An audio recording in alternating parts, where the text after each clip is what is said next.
When I left the orphanage, they said I inherited a locked vault. What was inside changed everything. If you've ever felt like your life was a story written by someone else, a story you didn't have any say in, then I need you to stick with me. Maybe hit that subscribe button, because what I'm about to share isn't just about my past. It's about how any of us can find the key to our own future, even when the door has been locked for a very, very long time. My 18th birthday was a Tuesday in October. It was marked by the same institutional grayness as every other day at the St. Jude's Home for Boys. There was no cake, no party. Just a thin manila envelope on the corner of my metal frame bed when I woke up. Inside was a bus ticket to the City Transit Center, a debit card with $500 on it, the state's parting gift, and a single sheet of paper with my legal name, Leo Vance, typed at the top. The rest of the page was a checklist of my release. Sign here. Initial here. Do you have all your personal belongings? I looked at the cardboard box beside my bed. It contained 2 pairs of jeans, a few worn-out shirts, a paperback copy of a book I'd read a dozen times, and a faded photograph of a woman I was told was my mother, her face a pale oval I could never quite bring into focus. Yes, I had all my personal belongings. The final goodbye was as sterile as the first hello had been 16 years prior. Mr. Henderson, the home's director, stood in the doorway of his office, his arms crossed. He had the perpetually tired look of a man who had seen too many boys like me come and go. "Well, Vance, this is it. You're on your own now." He didn't say good luck. He didn't say he was proud. He just stated a fact, the way you'd announce the time. The air in the hallway was thick with the smell of industrial cleaner and boiled vegetables, the official scent of my entire childhood. I remember thinking that the freedom I'd dreamed of for years felt less like a sunrise and more like the hum of a faulty fluorescent light, a constant, irritating buzz of anxiety. "There is one more thing," he said, his voice flat.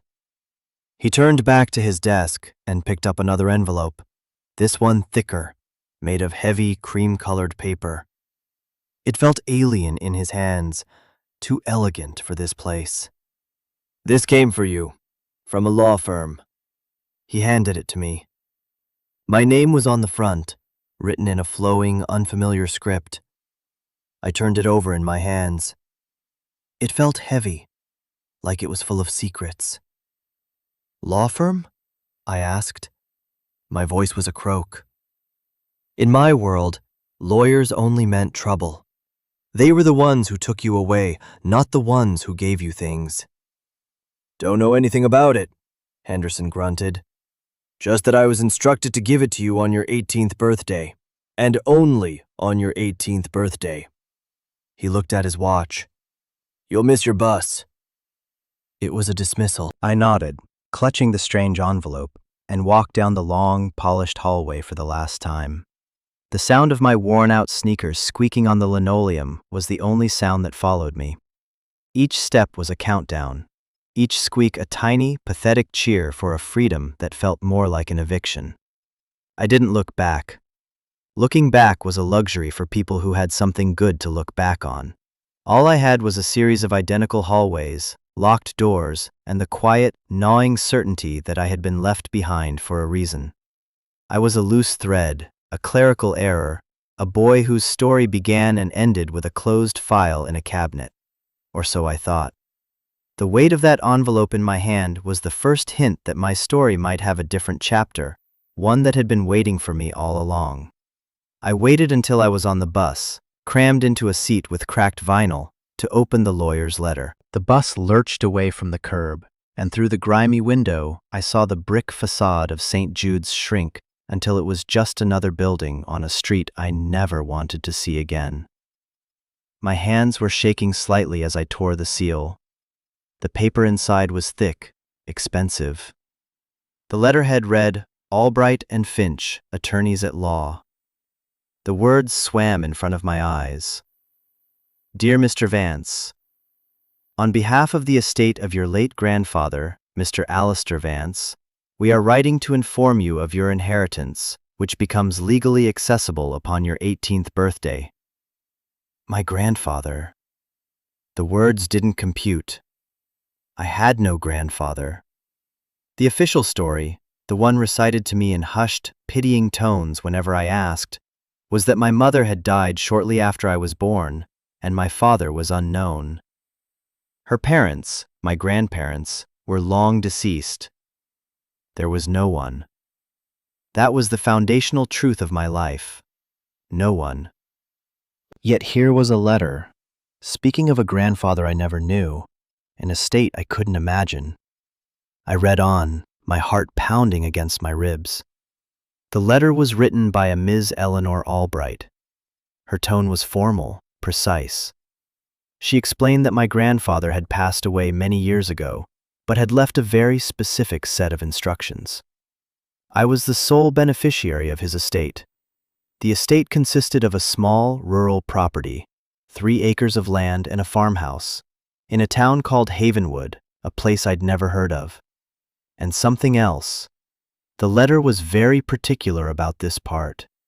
It referred to it as the contents of a secured private repository located on the aforementioned property.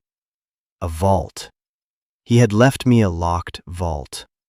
The letter went on to say that the property carried significant tax liabilities and a lien from a local development corporation. It was a warning wrapped in a gift. I could claim the inheritance, but I would also be claiming its problems. Ms. Albright offered a simple, pragmatic solution. Her firm was authorized to sell the property on my behalf, settle the debts, and forward me the remaining balance, which she estimated would be a few $1,000s. It was a clean break, a slightly larger version of the state's parting gift. Or, the letter concluded, I could choose to claim the property and its contents in person. It included a deed, a set of directions, and a single old-fashioned iron key taped to the bottom of the page. The key was heavy, ornate, and cold to the touch. I leaned my head against the vibrating window of the bus. My mind was a storm. A grandfather, a house, a vault. It felt like a fiction, a story someone else was living. The easy choice was right there on the page. Take the money. A few $1,000s was a fortune. It was a security deposit on an apartment, a real bed, a chance to be anonymous in a city that didn't care who I was or where I came from. It was the smart choice, the safe choice. It was the choice a boy from St. Jude's was supposed to make. Don't get attached. Don't hope for too much. Take what you're given and be grateful. But I couldn't stop looking at the key. It wasn't a modern key. It was old, skeletal, something from a fairy tale. It promised nothing, but it asked a question. And the question was this: who was Alistair Vance? Who was this man who had existed outside the sterile narrative of my life, this ghost who had reached across time to hand me a key? And what was so important that he had to lock it away in a vault? The bus rumbled on, carrying me toward a life of sensible choices and quiet anonymity. But in my hand, I held a ticket to somewhere else entirely. The $500 from the state felt like an anchor. The key felt like a wing. For the first time in my life, I felt the pull of a history that was actually mine. The debt, the lien, the rundown farmhouse, they were risks. But the vault was a mystery, and a mystery was a form of hope. The decision felt less like a choice and more like a current pulling me along. The next morning, instead of looking for cheap rooms to rent in the city, I was at the transit center's main terminal, standing in front of a departure board. The city was a roaring, overwhelming beast, and the thought of trying to carve out a life in its belly made my skin crawl. It felt like a larger, more indifferent version of the institution I had just left. I found the name Havenwood on the board. 1 bus a day, leaving at noon.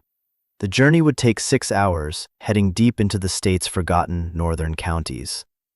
I bought a ticket. The cost ate a significant chunk of my $500, and a voice in my head, Mr. Henderson's voice, screamed that I was being a fool. Wasting my only chance on a ghost story. but the iron key in my pocket felt heavier, more real than the debit card. I spent the morning wandering the city, a ghost in a crowd of people who all seemed to have a destination. I bought a coffee and a stale pastry, feeling the loss of every dollar. The world ran on money, and I was voluntarily heading toward a place that was defined by its debt. The bus to Havenwood was older and emptier than the one that had brought me to the city. There were only a handful of other passengers, their faces etched with the quiet resignation of people who weren't going anywhere exciting. I took a seat by the window and watched the city's dense architecture give way to sprawling suburbs, then to strip malls, and finally, to wide open fields and thickening forests. The sky turned a bruised purple as the afternoon wore on. Rain began to fall, tracing jagged lines down the glass. The world outside became a watercolor blur of green and gray. I tried to imagine my grandfather. What did he look like?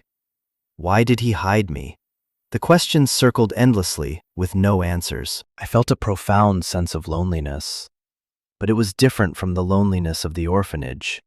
That was the loneliness of being surrounded by people, but belonging to no one. This was the loneliness of a quest. It was active, not passive. It had a direction. The bus driver, a heavy-set man with a kind, tired face, glanced at me in his rearview mirror. "Not much in Havenwood for a young fella," he said, his voice a low rumble. "You visiting family?" The question was casual, but it landed like a punch. "Something like that," I mumbled, turning back to the window. Family. The word was foreign, a language I didn't speak. The bus slowed, turning off the main highway onto a narrow county road. The trees pressed in closer, their branches heavy with rain. We passed weathered signs for towns that were little more than a name. The rain fell harder. The rhythmic thump of the windshield wipers was like a slow, steady heartbeat. With every mile, I felt like I was traveling not just through space, but through time, moving backward into a past I never knew existed. The sensible part of my brain was still screaming, but another, quieter part of me was listening to the rain, to the hum of the bus, to the silence of the forests. It was a silence that felt different from the prescribed quiet of St. Jude's. This was an old silence, a silence that held stories. I was heading into the heart of that silence, hoping to find one that belonged to me. The bus finally pulled into what I assumed was Havenwood. It wasn't a town so much as a crossroads with a gas station, a boarded-up general store, and a small diner with a flickering neon sign that read, "Eat." The bus hissed to a stop, and the driver looked back at me. "This is it, son. End of the line." Stepping off the bus into the damp evening air of Havenwood was like stepping into another century. The air was heavy with the smell of wet earth, pine needles, and something else, something like wood smoke and decay. The rain had softened to a persistent drizzle that clung to my thin jacket and chilled me to the bone. The bus pulled away with a sigh of its air brakes, leaving me alone under the sputtering yellow light of a single street lamp. The silence it left behind was absolute, broken only by the drip of water from the diner's awning and the distant croak of a frog. I pulled the lawyer's letter from my pocket. The paper was already growing soft with damp. The directions were simple. Follow Old Creek Road for 2 miles. The property is on the left. Name on the mailbox is faded, but it's the only one for a mile in either direction. I looked at the dark, narrow road stretching out from the crossroads. There were no sidewalks, just a gravel shoulder that disappeared into blackness. 2 miles. It sounded like 100. I thought about the diner, the promise of warmth and a hot meal. But my remaining money was a dwindling resource, and the thought of spending it before I even knew what I was facing felt reckless. The key in my pocket was a cold, hard weight of purpose. I zipped up my jacket, pulled the hood over my head, and started walking. The road was a tunnel of darkness. The trees on either side formed a dense canopy that blocked out the last of the twilight. My world shrank to the small, weak beam of the flashlight on the cheap phone I'd been issued by the state. The gravel crunched under my feet. Every snap of a twig in the woods beside me sent a jolt of adrenaline through my veins. I was a city kid, or at least an institutionalized one. The sounds of the forest were a foreign language of threats. I clutched the strap of the bag holding my few belongings, my knuckles white. I thought about the $500. I could have been in a small, rented room right now, with a lock on the door and a hot plate. Safe, anonymous. Instead, I was walking down a dark road in the middle of nowhere, chasing a ghost. Was this bravery, or was it just a deeper kind of foolishness? I couldn't tell the difference. After what felt like an eternity, my phone's weak light caught the shape of a mailbox, tilted on its post like a tired old man. I ran my hand over the rusted metal. The name was almost completely gone, but I could just make out the faint impression of the letters. VANCE. This was it. I turned and looked up the driveway. It was more of a dirt track, 2 ruts carved into the earth, overgrown with weeds. At the end of it, shrouded in mist and shadow, was the silhouette of a house. It was small, a simple farmhouse, with a sagging porch and a dark, gaping maw where a window should have been. Beside it stood the larger, hulking shape of a barn. The place didn't look abandoned. It looked like it had given up. It radiated a sense of profound neglect. I walked slowly up the track, my feet sinking into the mud. The instructions said the key was for the front door. The porch steps groaned under my weight. The air was thick with the smell of rot and damp wood. I found the lock, a heavy, old iron affair. I slid the key in. It grated, resisted, and then, with a final, protesting shriek of metal, it turned. The door swung inward on a single, groaning hinge, opening into a darkness that felt colder than the air outside. I stood on the threshold, the drizzle at my back and a deep, silent blackness in front of me. This was my inheritance. A broken-down house full of shadows. I took a deep breath, stepped inside, and closed the door behind me, shutting out what little light was left in the world. The click of the latch echoed in the oppressive silence. I was home. The inside of the house was a tomb of dust and memory. I swept the beam of my phone's flashlight across the room, and the light danced over furniture draped in white sheets, ghostly shapes in the darkness. The air was stale, thick with the smell of mice and decaying paper and time itself. There was a living room with a stone fireplace, a small kitchen with peeling linoleum, and a narrow staircase leading up to what I assumed were bedrooms. Everything was coated in a thick, uniform layer of gray dust. It was clear no one had lived here for a very long time.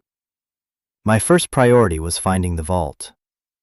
The letter had been vague, describing it only as a secured private repository. I started in the house.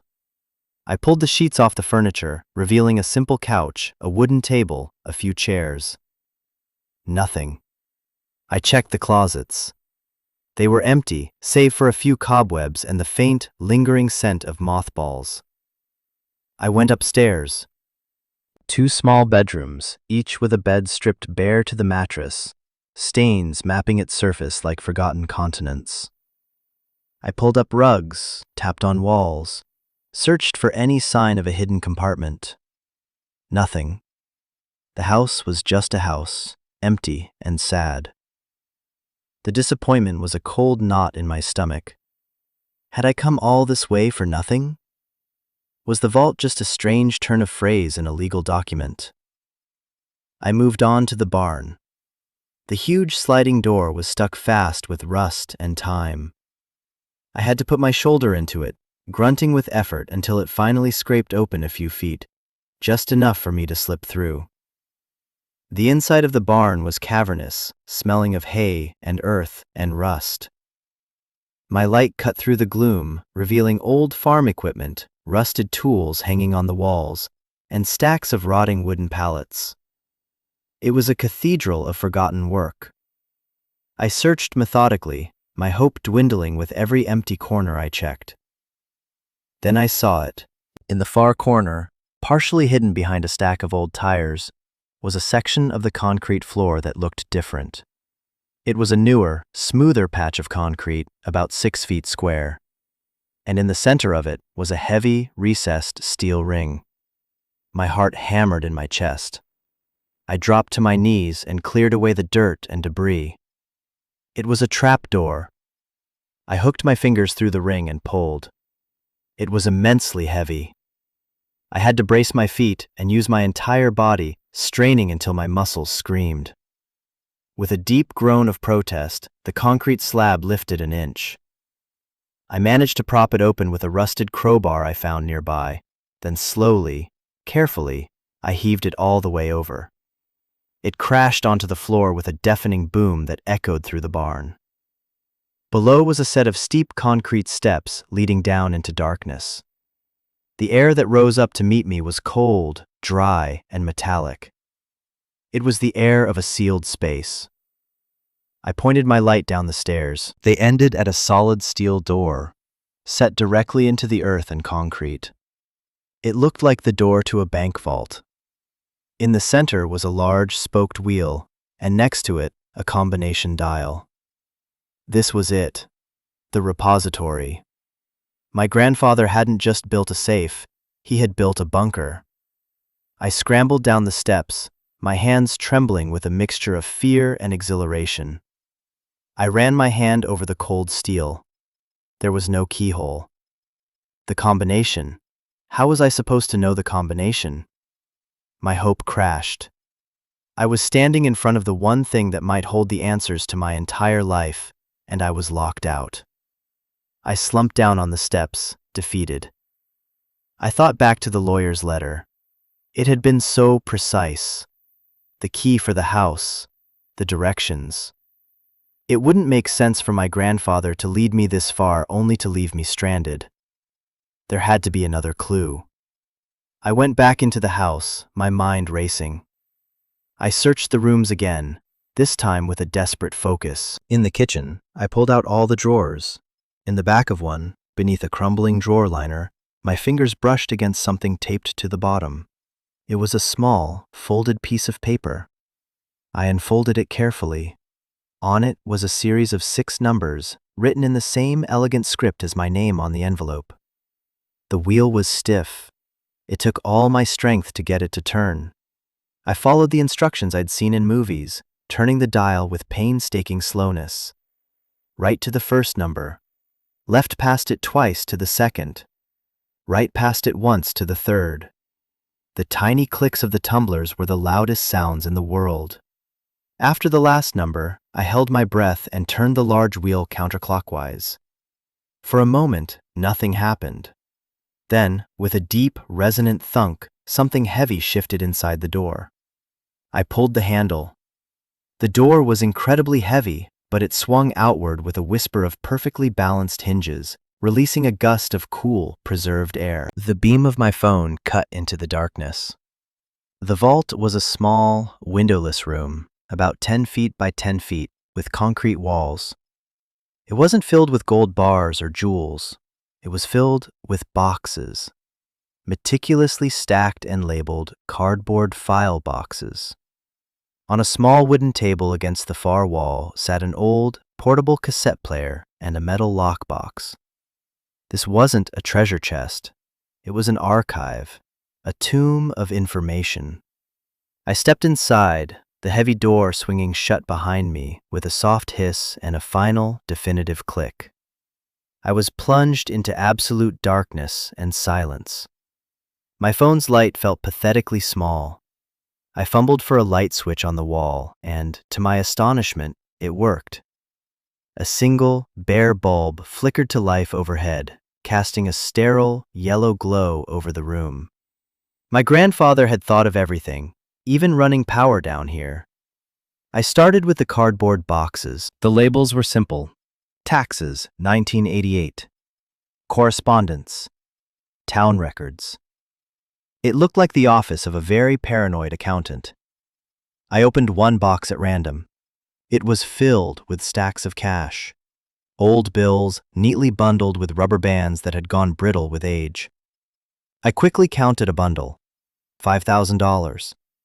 There were at least 20 bundles in the box. $100,000. I felt dizzy. It was more money than I had ever imagined seeing in my life. It was enough to disappear. It was enough to be safe forever. But there were other boxes.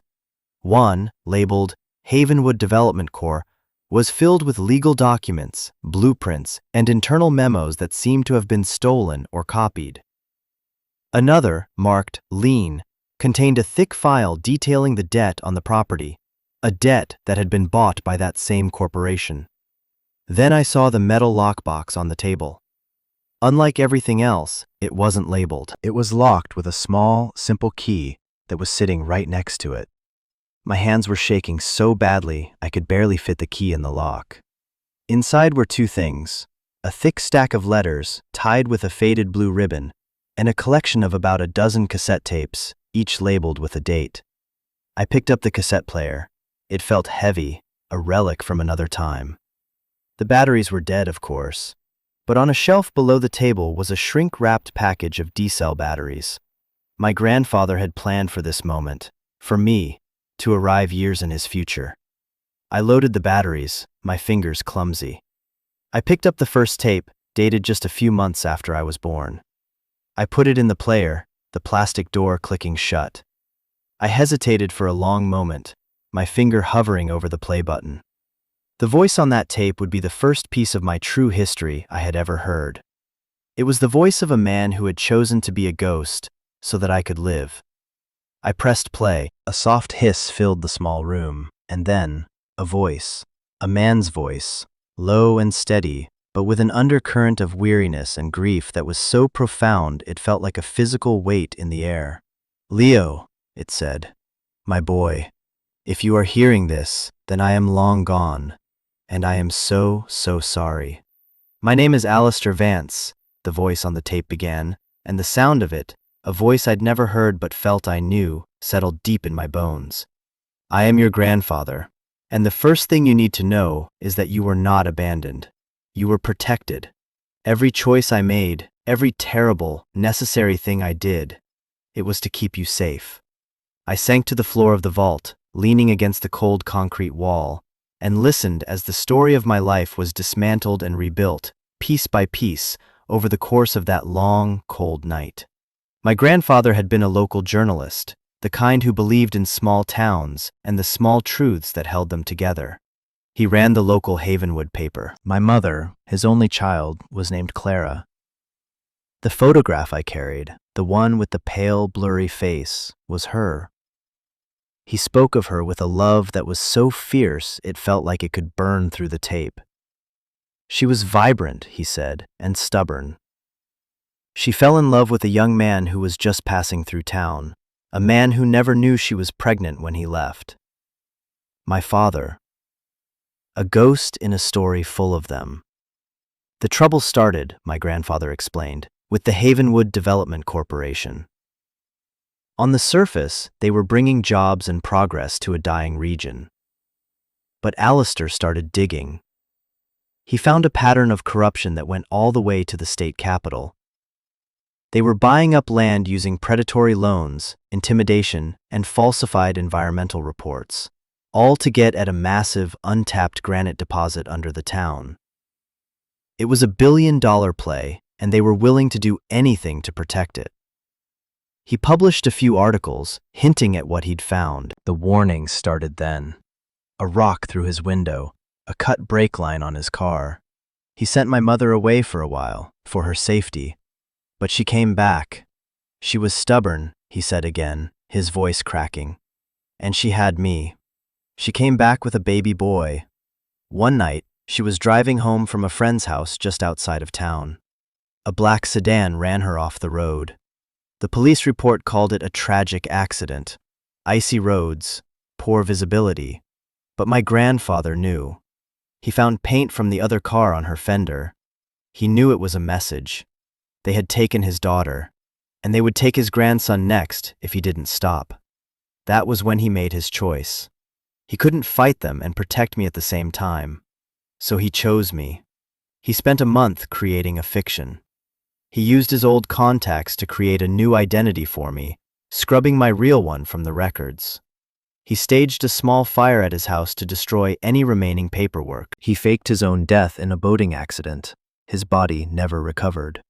And then, in the dead of night, he drove his 6-month-old grandson to a hospital 200 miles away and left him there, wrapped in a blanket, with a note pinned to it that said only, "Please help him, he has no one." His voice broke completely on the tape. "It was the hardest thing I have ever done, Leo.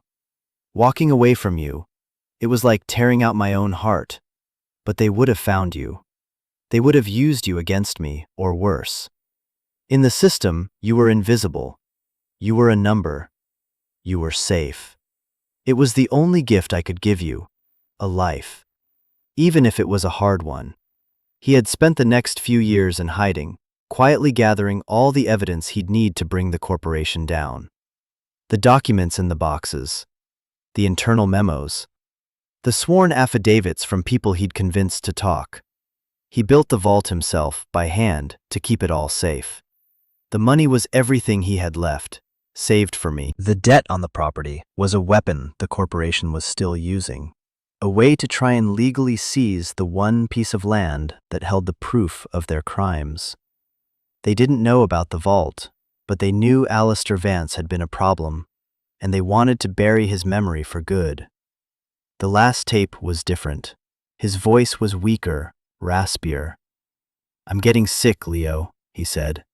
"I don't have much time left. I won't live to see you turn 18. I won't be there to guide you. So I have to leave you with this inheritance. It's a terrible burden, I know. In this vault is a choice. You can take the money. It's enough to start over, anywhere in the world.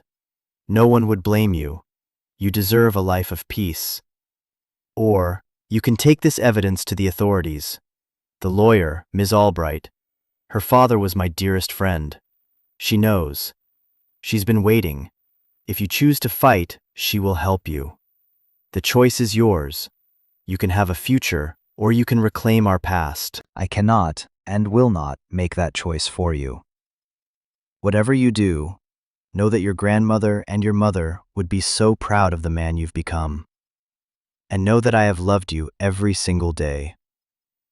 The tape ended. The hiss of the blank ribbon filled the silence. I sat there in the cold, yellow light of the vault, and I cried. I cried for the mother I never knew, for the grandfather whose brilliant, heartbreaking sacrifice had shaped my entire existence. I cried for the lonely boy in the orphanage who thought he was worthless, who believed he'd been thrown away. My whole life, my identity, had been built on a foundation of abandonment. And in the space of a few hours, that foundation had crumbled, replaced by a story of such fierce, painful love that it was almost too much to bear. I don't know how long I sat on that concrete floor. An hour. A lifetime. The single bare bulb hummed overhead. The air was cold, but I didn't feel it. I felt hollowed out, scoured clean. My grief was a vast, empty landscape. The boy who had walked into this vault was gone. The story that defined him was a lie, a necessary, protective, loving lie, but a lie nonetheless. Who was I then? I was the son of Clara Vance, a vibrant, stubborn woman I would never meet. I was the grandson of Alistair Vance, a quiet hero who had sacrificed everything for me. I was the keeper of a terrible secret and the inheritor of a righteous fight. The weight of it all was crushing. I thought about the money, $100,000. It was a tangible, simple solution. I could walk out of this vault, out of this town, and never look back. I could buy a new name, a new life. I could be anyone I wanted to be. Free. Wasn't that what I had always wanted? To be free of St. Jude's, free of the past, free of the question mark that hung over my life? But as I sat there, surrounded by the evidence of my grandfather's love and his battle, I realized that taking the money wouldn't be freedom. It would be an escape. It would be another form of hiding, another way of being a ghost. I would spend the rest of my life looking over my shoulder, knowing that I had run from the one thing that was truly mine. My grandfather hadn't just left me money and a box of old papers. He had left me a legacy. He had left me a home, not just the broken-down house, but this place, this story. He had given me back my name, Leo Vance. It wasn't just a name on a state document anymore. It was the name of a man who fought for the truth. It was the name of a woman who was loved. To run from that would be the real abandonment. It would be abandoning them all over again. The choice my grandfather had laid out was clear: a future or a past. But I saw it differently now. They weren't separate. I couldn't have a real future without first reclaiming my past. The two were intertwined. My future began here, in this cold concrete room, with a decision. Have you ever had a moment like that? A moment where your entire world tilts on its axis and you realize that the story you've been telling yourself is wrong? It's a terrifying, disorienting feeling. It breaks you. It shatters the person you thought you were. But in those broken pieces, there's an opportunity to build something new, something stronger, something true. If you've made it this far into my story, maybe it's because some part of it resonates with you. Maybe you've had to face a truth that changed everything. If you have, I want you to know you're not alone. This community we're building, it's for people who get it. Let me know in the comments if you've ever had to rewrite your own history. Your story matters. It really does. Now, back to that cold night in the vault. I had a choice to make, and for the first time in my life, I felt like the person making it was actually me. The fear was still there. It was a cold, sharp thing in my gut. The Havenwood Development Corporation wasn't some movie villain. They were a real and powerful entity that had, in all likelihood, murdered my mother. They wouldn't hesitate to crush a lone 18-year-old boy who stood in their way. But fear was an old companion. I had lived with it my whole life. The fear of being unwanted, the fear of being forgotten. This was just a new kind of fear. It was the fear that came with standing for something. And strangely, it felt more manageable. It felt clean. I stood up, my legs stiff. I looked around the vault one last time, at the boxes, at the cassette player, at the empty space where my grandfather's voice had just been. I felt his presence in that room, his hope and his burden. I walked over to the table and picked up the stack of letters tied with the blue ribbon. I didn't read them. Not yet. Those were for later. They were from my mother to my grandfather. They were a part of the past I would earn the right to read. I found the box labeled Leon and the one labeled Havenwood Development Corp. I picked them up. They were heavy, dense with paper, with facts, with truth. I walked out of the vault, leaving the money behind. I didn't even look at it. It was a temptation I didn't need. I closed the heavy steel door, spun the dial to scramble the combination, and heaved the concrete trapdoor back into place. The boom echoed in the barn, a sound of finality, a decision made.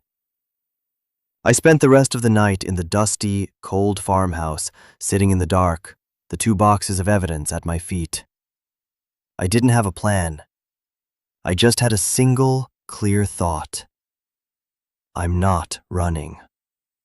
In the morning, I found the piece of paper with Ms. Albright's phone number. I walked the 2 miles back to the crossroads, my phone's battery nearly dead. I stood by the boarded-up general store, hoping for a signal. 1 bar appeared, then 2. I dialed the number. A calm, professional voice answered. Albright and Finch? My name is Leo Vance, I said, my own voice sounding stronger than I expected. I'm calling about the estate of my grandfather, Alistair Vance. There was a pause on the other end of the line, a silence charged with years of waiting. Mr. Vance, she said, her professional tone softening into something else, something like relief. We've been expecting your call.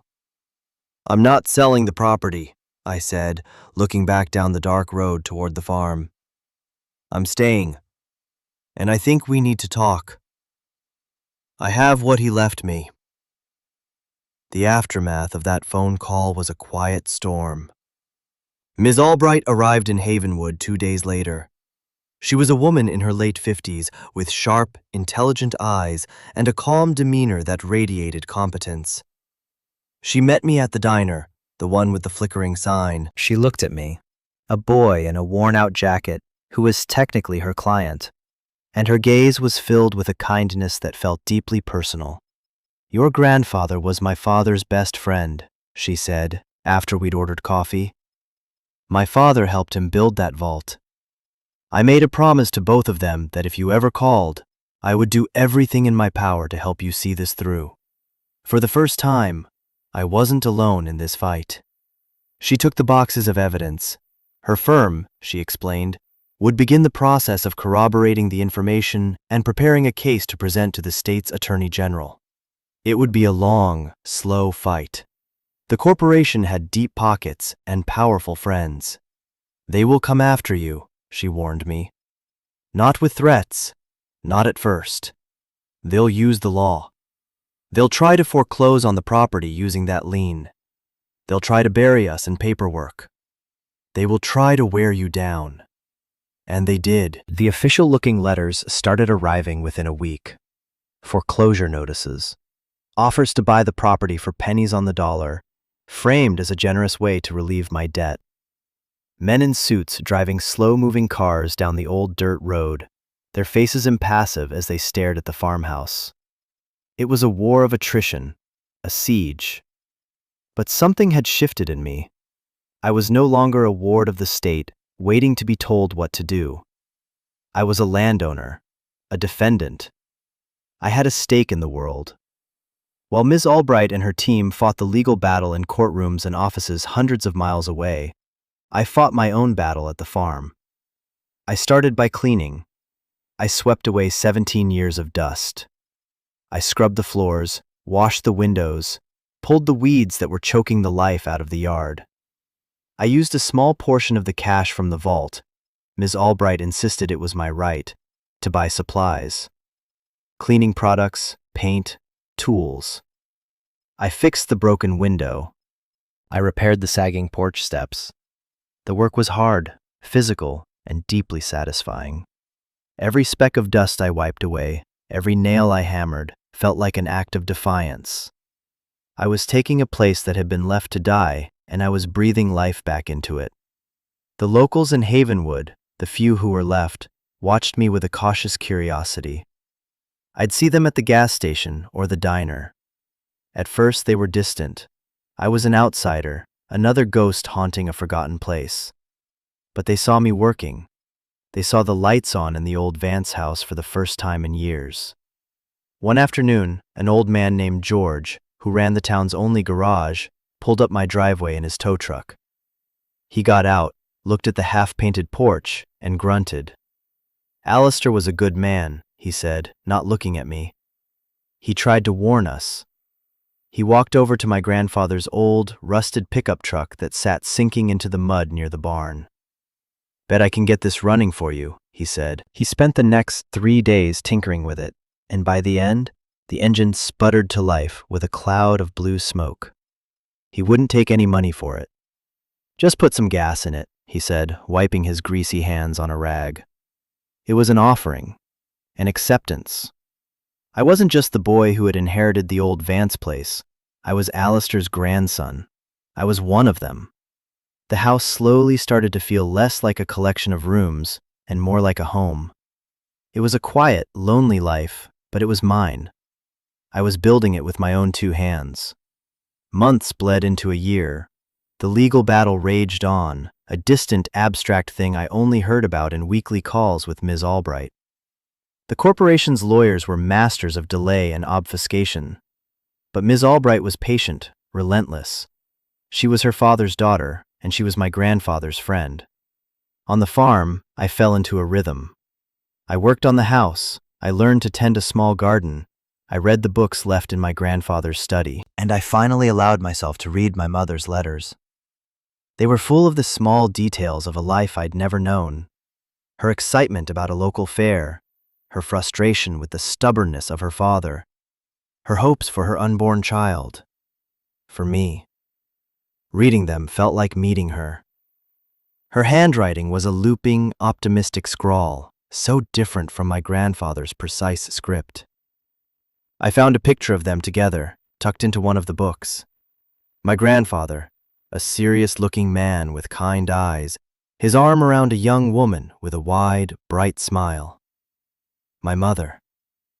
She was beautiful. I finally had a face to put to the name, a real face, not a pale, blurry ghost. I put the picture on the mantelpiece of the stone fireplace, which I had cleaned and repaired.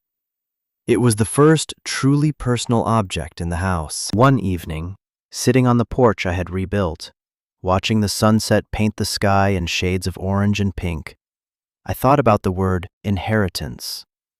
When I first read it in the lawyer's letter, it meant money, property, a problem to be solved, or a ticket to a new life.